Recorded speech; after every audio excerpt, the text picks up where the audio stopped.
இந்த வேத வார்த்தைக்கு எதிர்த்து நின்று ஜெயித்தவன் ஒருவனும் இல்லை. பிசாசு நடுங்குகிறான் பாதாளத்தில். யார் இந்த மகிமையின் ராஜா? யார் இந்த மகிமையின் ராஜா? ஓ, பிசாசு தலைவன் கேட்கிறான், யார் இவர்? எப்படி உள்ள நுழைஞ்சார்? எப்படி நம்ம கோட்டைக்குள்ள நுழைஞ்சார்?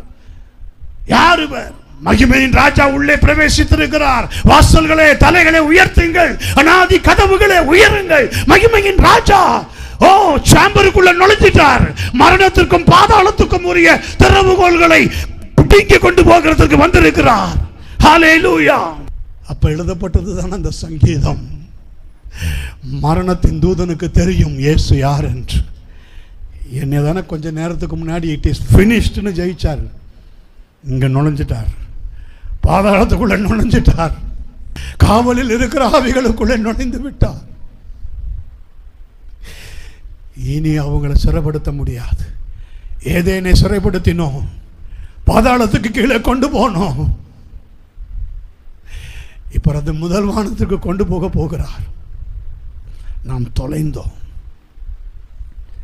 ஹல்லேலூயா. அந்த கான்வர்சேஷன்ல தாவீது தீர்க்க தரிசனமாக எழுதினதுதான் அந்த சங்கீதம்.